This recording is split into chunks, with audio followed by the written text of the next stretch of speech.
Hello friends, Dhamus kitchen and blog પર તમારું સ્વાગત છે. આજે હું તમારી સાથે એક ફરાળી રેસિપી શેર કરું છું. ઉનાળાની ગરમીમાં પેટને ફાવે એવી, વળી ટેસ્ટમાં તો લાજવાબ બને છે.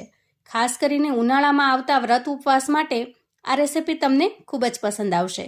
તો ચાલો ઝડપથી રીત પણ જોઈ લઈએ. તો સૌથી પહેલાં આપણે અહીંયા 2 મીડિયમ તીખાશવાળા મરચાં લઈશું અને 1 મોળું મરચું લઈશું. મરચાંને આપણે આ રીતે રફલી સમારી લઈએ. ત્યાર પછી મિક્સરનો નાનો જાર લઈશું અને મરચાંને એમાં ઉમેરી દઈશું.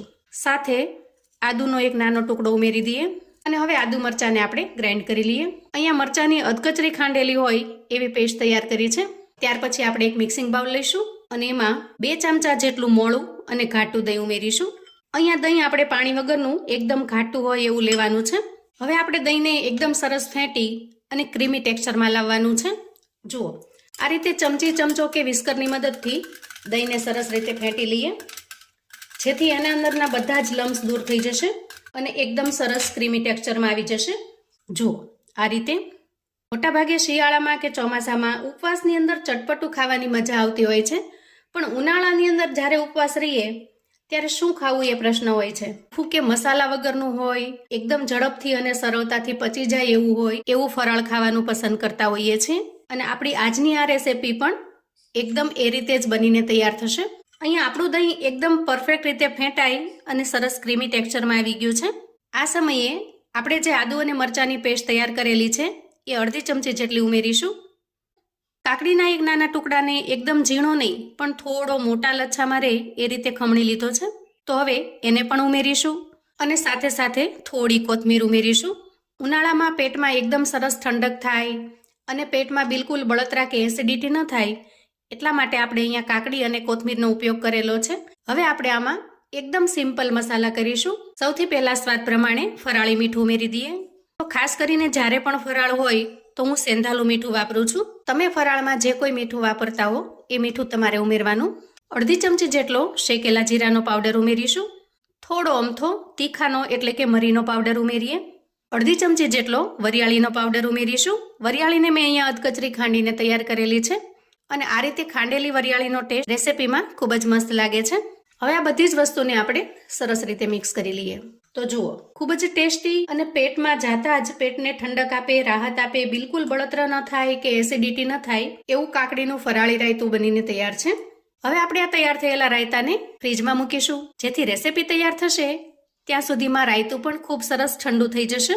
હવે આપણે ગેસ ઓન કરીશું અને ગેસ ઉપર એક કડાઈ મૂકીશું. અહીંયા મેં એક નાની વાટકી જેટલા શિંગદાણા લીધા છે. વજનથી જોઈએ તો અંદાજે 50 ગ્રામ જેટલા થાય છે. શિંગદાણાને આપણે સરસ રીતે શેકી લઈએ.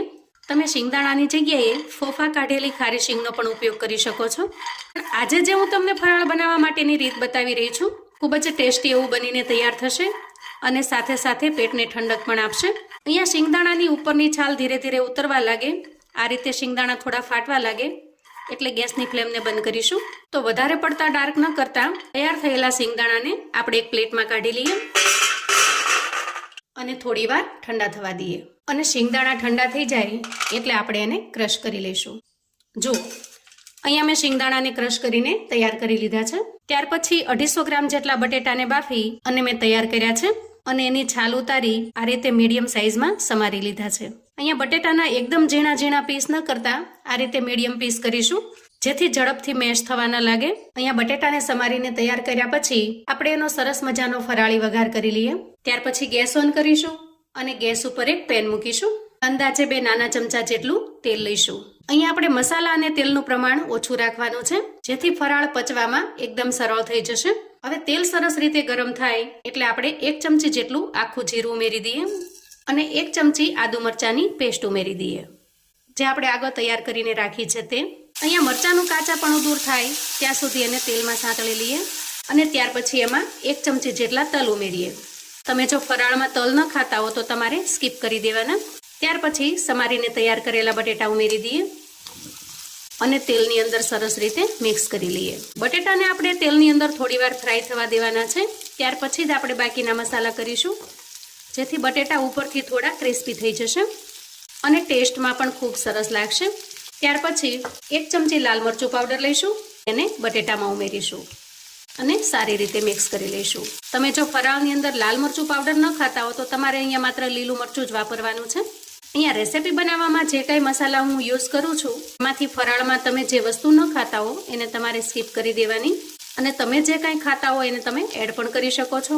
જો આ રીતે મરચું મિક્સ થઈ ગયા પછી 2 ચમચી જેટલું કાકડીનું ખમણ ઉમેરીશું. અડધી ચમચી જેટલો શેકેલા જીરાનો પાવડર ઉમેરીશું. થોડો અમથો બટેટા છે એટલે વાયુ ન કરી જાય, પેટમાં ગેસ ન થાય એટલા માટે થોડો અમથો તીખાનો પાવડર ઉમેરીશું અને 1 ચમચી જેટલો વરિયાળી પાવડર ઉમેરીશું. ત્યાર પછી ઉમેરીશું સ્વાદ પ્રમાણે મીઠું. અહીંયા બટેકા બાફવા માટે જો તમે મીઠાનો ઉપયોગ કર્યો હોય તો મીઠું એ રીતે ઉમેરવાનું, કેમ કે બંને જગ્યાએ મીઠું વાપરશું તો બટેટા ખારા થઈ જશે. અને હવે બધી જ વસ્તુને સરસ રીતે મિક્સ કરી લઈશું. તો જો અહીંયા ફરાળની અંદર પેટમાં ઠંડક રહે, બળતરા ન થાય, ગેસ ન થાય, વાયુ ન થાય, એના માટે આપણે મોટાભાગની એવી જ વસ્તુઓ વાપરી છે જે ઉનાળામાં ઠંડક આપે અને વળી આ રીતે બનાવવાથી ટેસ્ટમાં પણ બેસ્ટ બને છે. તમે જો ક્યારે આ રીતે ફરાળ ન બનાવ્યું હોય તો એક વખત ચોક્કસથી બનાવજો. હવે મસાલા ખૂબ સરસ રીતે મિક્સ થઈ ગયા છે. એ સમયે બટેટાની અંદર એકદમ સરસ મજાનો ચટપટો ટેસ્ટ લાવવા માટે આપણે અહીંયા અડધા લીંબુનો રસ ઉમેરીશું અને સાથે સાથે થોડી કોથમીર ઉમેરીશું અને હવે સરસ રીતે મિક્સ કરી લઈશું. અહીંયા લીંબુનો રસ ઉમેર્યા પછી તમારે જો થોડું ગળપણ ઉમેરવું હોય, થોડી દળેલી ખાંડ અથવા તો આખી ખાંડ તો તમે ઉમેરી શકો છો. પણ મારા ઘરમાં કોઈને આ રીતે ફરાળની અંદર ગળપણ ફાવતું નથી એટલે મેં અત્યારે ઉમેર્યું નથી. હવે આ બધી જ વસ્તુને મિક્સ કર્યા પછી આપણે તૈયાર કરેલો શિંગદાણાનો ભૂકો ઉમેરીશું.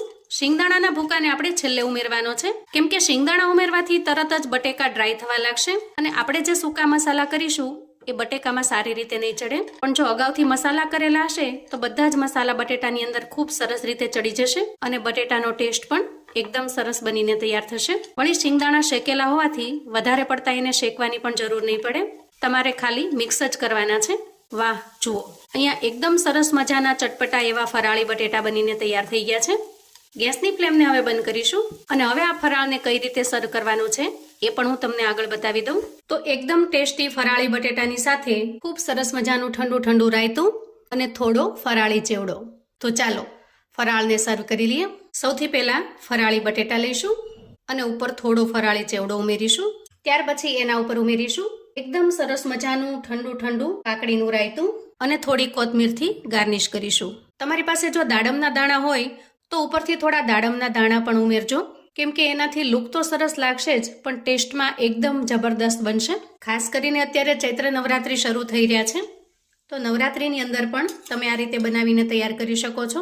સાથે સાથે ઓછા મસાલાથી તૈયાર થયેલું હોવાથી ગરમીમાં પણ ખાવાની મજા પડે એવું ટેસ્ટી બને છે. આવું અવનવું જાણવા માટે અને મને સપોર્ટ કરવા માટે ચેનલ પર જો તમે નવા છો તો પ્લીઝ ચેનલને સબસ્ક્રાઈબ કરો.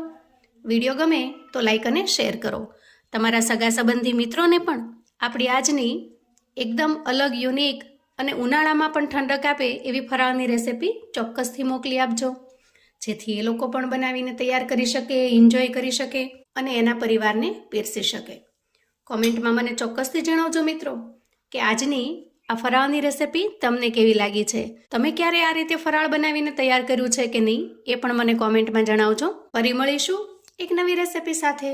ત્યાં સુધી આવજો મિત્રો.